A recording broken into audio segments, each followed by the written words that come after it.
பாதகம் செய்பவர்களை கண்டு நீ பயம் கொள்ளல் ஆகாது பாப்பா, மோதி மிதித்து விடு பாப்பாங்கிற பாரதியோட வரிகளை நம்ம ஞாபகப்படுத்தி பார்ப்போமே. மனுஷனா பிறந்த ஒவ்வொருவருக்கும் தான் வாழ்க்கையில சாதிக்கணும், தன்னோட லட்சியத்தை அடையணுங்கிற ஆசை குறிக்கோள் எல்லாருக்குமே இருக்கும். வெற்றியை நோக்கி பயணிக்கும் போது நமக்கு பல எதிரிகள் உருவாகுது சகஜம்தான். நாங்க எதிரின்னு சொல்லுறது நமக்கு வெளியில இருக்கிறவங்க மட்டும் எதிரி இல்ல, நமக்கே தெரியாம நமக்குள்ள ஒரு எதிரி இருக்காங்க. நம்மளோட முதல் எதிரி நம்ம மனசுக்குள்ள இருக்கிற பயம். One drop of the fear is equal to one drop of the poison. ஒரு துளி விஷம் ஒரு துளி பயத்துக்கு சமம். நான் ஒரு உயர்ந்த நோக்கத்தோடு துடிக்கும் போது எனக்கு ஒரு பிரதானமான எதிரியா திகழ்ந்தது என் மனசுக்குள்ள இருக்கிற பயம். என் மனசு, அதாவது என் மனசுக்குள்ள நான் சேர்த்து வைக்கிற சின்ன சின்ன அழுக்கா பொறாம, பேராசை, சுயநலங்கிறது நான் வெற்றியை நோக்கி பயணிக்கும் போது எனக்கு ஒரு பெரிய தடை கற்கள் அமைது. அதுக்கு தான் சொல்லுவேன், எதிரிகளை பார்த்து பயப்படாம அவங்களை எதிர்த்து போராடணும்னு சொல்லி. என்னோட வாழ்க்கையில நடந்த ஒரு விஷயத்த சொல்லுவேன். நான் இப்போ 11th ஸ்டாண்டர்ட் படிக்கிறேன். 5th ஸ்டாண்டர்ட் படிக்கிறது வரை எனக்கு பேச்சு வராது, மழலை பேச்சு தான். நான் முதல் தரக்கான ஒரு மேடையில ஏறி மைக்க பிடிச்சு பேசுவேன். சபையில இருந்த பல எதிரிகள் பலவிதமா பேசுதாங்க. பேச்சே வராத அந்த பொண்ணுக்கு நான் பேச்சுறா பாரு அப்படிங்காங்க. உடனே நான் என்னோட அப்பா அம்மாட்ட வந்து சொல்லி அழுவுதேன். நான் சொன்ன முதல் வார்த்தை, நான் இனிமேல் என்னோட வாழ்க்கையில எந்த ஒரு மேடையிலே நான் ஏற மாட்டேன்னு சொல்லி. இப்போ என்னோட அப்பாவும் அம்மாவும் என்னை கூப்பிட்டு வச்சு சொன்னாங்க, யார் என்ன சொன்னா உனக்கு என்ன, நீ ஒரு நல்ல நிலைமைக்கு வருவாங்கிற நம்பிக்கை எங்களுக்கு இருக்கு. உனக்கு கிடைக்கிற ஒவ்வொரு மேடைகளும் அது எங்களுக்கு வெற்றி மேடைகள்னு சொல்லி ஊக்குவப்படுத்தினாங்க. எங்க ஒவ்வொரு ஸ்பீச் காம்படிஷன் நடக்கோ அங்கெல்லாம் அனுப்புனாங்க. இப்போ 2000 மாணவிகள் படிக்கிற என்னோட பள்ளியில பேச்சு போட்டி நான் முதல்ல வந்து என்னைய தேர்ந்தெடுக்காங்க. அதுக்கு காரணம் எது? நான் அன்னைக்கு என்னோட எதிரிகளை பார்த்து பயப்படாம அவங்களை எதிர்த்து போராடுனது தானே. இறுதியா ஒண்ணு சொல்லுவேன், உன் நண்பன் உன்னுடைய வெற்றிக்கு துணையாய் மட்டும்தான் நிற்பான். ஆனால் ஒரு எதிரி உன்னுடைய வெற்றிக்கு காரணமாகவே இருப்பான். நான் இன்னைக்கு என்னுடைய வாழ்க்கையில தன்னம்பிக்கையோட வாழ்ந்துகிட்டு இருக்கேன். ஏன்னா ஒரு சில பேரோட அலட்சியத்தினால, ஒரு தவறான சிகிச்சையினால என் கையை இழந்து நான் மாற்றுத்திறனாளியா இன்னைக்கு உங்க முன்னாடி நிற்கிறேங்க. 42வது வயசுல இழந்தது என் கையை மட்டும்தான், தன்னம்பிக்கை அல்ல அப்படிங்கிற விஷயத்தை உங்கள் முன்னால் பதிவு பண்ணிவிட்டு, அதுக்கப்புறம் தான் யோகாவை பயின்று அதன் மூலம் பேராசிரியர் என்ற பட்டத்தையும் வாங்கிறேன் என்று உங்கள் முன்னால் சொல்லிக்கொள்கிறேன். அப்புறம் இன்னைக்கு ஒரு 5 ஸ்கூல்களுக்கு சுமார் 5000 மாணவிகளுக்கு ஒரு விழிப்புணர்வை ஏற்படுத்தும் விதமாக நான் அவர்களுக்கு யோகாவை கற்றுக் கொடுத்துக்கிட்டு இருக்கேன். இதுக்கெல்லாம் காரணம் தன்னம்பிக்கையோட, அந்த தடையை தாண்டி என் தன்னம்பிக்கையோட என் வாழும் காலம் வரை இந்த சேவையை தொடர்ந்து செய்வேன் என்று கூறி உங்களிடமிருந்து வாய்ப்புக்கு நன்றி கூறுகிறேன். வணக்கம். இல்லா ஏமாறா மன்னன் கெடுப்பார் இலானும் கெடும் என்கின்ற மாதிரி 30 ஆண்டு காலம் தமிழ் இலக்கிய பணியில் சொற்பொழிவாகவும், சமய சொற்பொழிவாகவும், பேச்சாளராகவும், இலக்கியவாதியாகவும், கவிஞராகவும், இசையமைத்து பாடுகின்ற ஆற்றல் பெற்றவனாகவும் நான் தொடங்குகிற காலத்தில் 500 ரூபாய்க்கு சமய சொற்பொழி பேசுகிறவனுக்கு என்ன பண்ணுன்னா, ஆகிய நாள் விமர்சனம்லாம் தாண்டி வந்திருக்கேன். பேரறிஞர் அண்ணா சொன்ன மாதிரி ஒரு விரலை காட்டி அடுத்தவனை அயோக்கியன்னு சொன்னால் 3 விரலை தம்பி ஒன்றை காட்டுன்னு சொன்னார். அது மட்டும் இல்லை, எதிரி நம்மளை திட்டுறான்னா நேர் வழியில் செல்கிறோம், வாழ்த்துகிறான்னா தப்பு செய்கிறோம்னு அர்த்தம் என்னாரு. எங்கள் காரைக்குடி கண்ணதாசன் சொன்னதை சொல்லி நிறைவு செய்கிறேன். தூற்றுவார் தூற்றட்டும், போற்றுவார் போற்றட்டும் என்று என் பொழப்பையும் தமிழ் பணியை நான் தொடர்வதனால் எனக்கு எந்த இடரும் இல்லை. என் பயணம் பல்வேறு கஷ்டங்களையும் கரடுமுடான பாதைகளும் வெற்றி பாதையை செல்கிறது. விடைபெறுகிறேன். நன்றி, வணக்கம். உங்களுடைய பெயர் பாரதி ரங்கன். நல்ல அருமையான ஒரு ஜோதிடர்.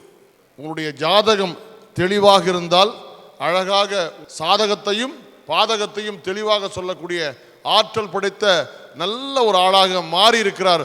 எதிர்காலத்தை தெளிவாக சொல்லக்கூடிய ஆற்றல் படைத்த நல்ல ஒரு ஜோதிடர் என்பதை இந்த அகடவட நிகழ்ச்சியில் பதிவு செய்து, இவர் வாழ்க்கையில் மேலும் நல்ல பல பெரிய மனிதர்களை சம்பாதித்து பார்த்து பணங்களை சேர்த்து நல்லபடியாக வாழ வேண்டும் என்று எங்கள் அகடவட படக்குழு வாழ்த்தி வணங்குகிறது. கண்ணின் மணியே கண்ணின் மணியே போராட்டமா, உன் கண்களில் என்ன நீரோட்டமா, பெண் முன்னேற்றமெல்லாம் வெறும் பேச்சோடுதானா, பழம் பாட்டோடுதானா, அது ஏட்டோடுதானா, நாள்தோறும் வாழ்வில் ஊமைகள் தானா. கண்ணின் மணியே போராட்டமா, உன் கண்களில் என்ன நீரோட்டமா. ஐயா, இவ்வளோ நேரம் எல்லாரும் பேசிகிட்டு இருந்தீங்க. விருது வாங்கின பெண்மணிகளும் சரி, சாதனை செய்த பெண்மணிகளை பற்றி தான் பேசியிருக்கீங்க. ஆனால் பெரும்பாலும் தமிழ்நாட்டில் இருக்கக்கூடிய ஒவ்வொரு குடும்பத்திலையும் என்ன மாதிரி இல்லத்தரசிகள் நாளுக்கு நாள் தடைகளை சமாளித்து கொண்டு இருக்கிறார்களே, அவர்களை பற்றி பேசுறதுக்கு தான் நான் இங்கே வந்திருக்கேன். ஒரு உருக்கமான சம்பவத்தை சொல்கிறேன். முதல்ல 2002 கல்யாணம் ஆகி 2 பெண் குழந்தை பிறந்துச்சு. அவங்க கணவர் ரொம்ப மதுவின் பழக்கத்தில் ரொம்ப மோசமான நிலைமையில் இருந்தார். ஆனால் அந்த பெண்மணி போராட்டம் பண்ணிகிட்டே இருந்த அமைதியான நிலைமையில் ஊரார் எல்லாருமே பேசுனாங்க. அதெல்லாம் அவள் காதலியே வாங்கலை. அவளுடைய நினைப்பு பூரா இதே அடிக்கிற மனுஷனாக இருந்தால் போயா நீயும் சரி உன் வாழ்க்கையும் சரின்னு விட்டுட்டு போயிட்டே இருக்கலாம். ஆனால் அந்த மனுஷன் தன்னை மட்டும்தான் வருத்திக்கிட்டாரே தவிர அவருடைய மனைவியையும் சரி அந்த குழந்தைங்களையும் சரி 2 பெண் குழந்தைகளையும் சரி நல்லபடியாக வாங்கி தான் கொடுத்தாரு. எல்லாமே கடன் வாங்கி தான் கொடுத்தாரு. முதல் பெண் குழந்தை ஆளாச்சு, பெரிய பொண்ணாச்சு. அப்போவும் அவர் அந்த பழக்கத்திலிருந்து அவர் வெளியே வரவே இல்லை. அவள் அப்பவும் போராடிக்கிட்டே இருக்கா. அதுக்கப்புறம் 2வது பெண் குழந்தை ஆளாகுச்சு. அப்போவாவது விடுவார் அப்படின்னு நினச்சி போராடிக்கிட்டு இருந்தா. அதுக்கப்புறம் ஒரு நாள் அவர் எந்திரிச்சு நின்று சொன்னார், 15 வருஷத்தையும் வீணாக்கிட்டம்மா, இனிமேல் வரக்கூடிய ஒவ்வொரு நாளும் ஒவ்வொரு நிமிஷமும் உங்களுக்காகவே உழைச்சி என் 2 பெண் குழந்தைகளையும் நான் நல்லபடியாக பார்த்துக்குவேன்னு சொன்னார். அந்த பெண்மணி யார் தெரியுங்களா? பெரியார் பிறந்த மண்ணில் பிறந்து பல வீரத்தமிழர்கள் வாழ்ந்த மண்ணில், அதாவது நெல்லை சீமைக்கு வாக்கப்பட்டு வந்திருக்கிற நான் தான் சொல்லிக்கிறதுல ரொம்ப பெருமைப்படுறேங்க. தன்னுடைய 6 வயதில் அந்த சுமைகளை தன் தலை மேலே தாங்கிக்கிட்டாங்க ஒரு அம்மா.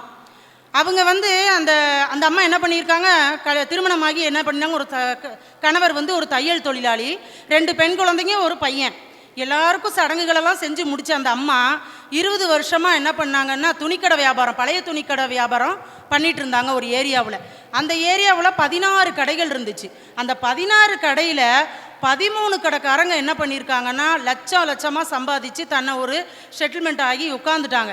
ஆனால் இந்த அம்மா தன்னுடைய கடைக்கு கூட வாடகை கொடுக்க முடியாத அளவுக்கு இன்றைக்கும் தடைகளை எதிர்த்து போராடிட்டு இருக்காங்க. எல்லாரும் சொல்லுவாங்க, ஏமா வீட்டில் உட்காந்து மகங்கையால் சாப்பாடு சாப்பிட்டு பேசாமல் இருக்கிறத விட்டுட்டு இப்படி கடையில் உட்காந்துட்டு டெய்லி கடனாய்க்கு இழுத்து வச்சுட்டு உட்காந்துருக்கியேன்னு.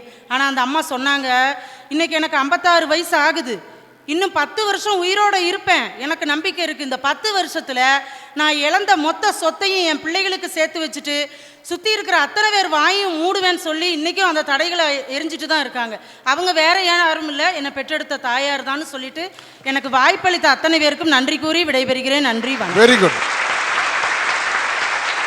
உலகம் உன்னை உற்று நோக்க வேண்டும் என்றால் போட்டியாளர்களை கண்டு பொறாமைப்படக்கூடிய தலைப்பு தான் உங்களோட பேச வந்திருக்கேன். போட்டி போட்டி போட்டி, இப்போ எது எடுத்தாலும் போட்டி தான். அரசியல் எடுத்துருங்க, அரசியலில் போட்டி. என் கிளாஸ் எடுத்துக்கோங்க, என் கிளாஸில் ஃபர்ஸ்ட் ரேங்க் செகண்ட் ரேங்க் எடுக்க போட்டி. இதெல்லாம் விடுங்க சார். டாஸ்மார்க் எடுத்துக்கோங்க, டாஸ்மார்க்கை வரிசையாக நின்று போட்டி போட்டு தான் சார் வாங்குறாங்க. இதே மாதிரி தான் என் வாழ்க்கையை எடுத்துக்கிட்டிங்கன்னா, நான் 10th படிக்கும் போது என் ஃப்ரெண்டு ஃபர்ஸ்ட் ரேங்க் எடுக்க பிள்ளை மேலே பொறாமப்படுவா. இவா என்ன ஃபர்ஸ்ட் ரேங்க் எடுப்பா, நான் படிக்க கிளாஸ் தான் இவாளும் படிக்கா, நான் படிக்க டீச்சர் தான் இவாளும் படிக்கா, இவா எப்படி ஃபர்ஸ்ட் ரேங்க் எடுப்பான்னு சொல்லிட்டு அவள் மீது பொறாம கொண்டா. நான் அந்த இடத்துல பொறாம கொள்ளாமல் ஃபர்ஸ்ட் ரேங்க் எடுத்துக்கல பிள்ளைகிட்ட போய் நின்றுட்டு, நீ எப்படிமா படிச்ச, நீ எப்படி படிச்சுமா ஃபர்ஸ்ட் ரேங்க் எடுக்க, எனக்கும் ஃபர்ஸ்ட் ரேங்க் எடுக்கணும்னு ஆசை, ஆனால் என்னையால் மட்டும் முடிய மாட்டேங்க அப்படின்னு சொல்லிட்டு அவளை என் வாழ்க்கைக்கு வழிகாட்டை எடுக்கணும் தவிர அவள் மீது நான் பொறாமை கொள்ளலைங்க, பொறாமை கொள்ளலை. அகழ்வாரை தாங்கும் நிலம் போல தம்மை இகழ்வார் பொறுத்தல் தலை என்ற திருவள்ளுவரின் குரலுக்கேற்ப பூமியை நம்ம எவ்வளவுதான் தோண்டினாலும் அது நமக்கு வீடு கட்ட, கிணறு கட்ட, விவசாயத்துக்கு நிலத்தை உழுவதற்கு அது பொறுமையா இருந்து பொறாமல்லாம விளைச்சலை தருகிறது. பூமியே அவ்வளவு பொறுமையா பொறாமல்லாம இருக்கும்போது நம்ம மற்றவங்க மீது எப்படி இருக்கணும் என்று கொஞ்சம் சிந்தித்து பாருங்கள். உடனே டவுன்லோட் செய்யுங்கள் Raj digital TV OTT app. வருடத்திற்கு வெறும் 299 ரூபாய் மட்டும்.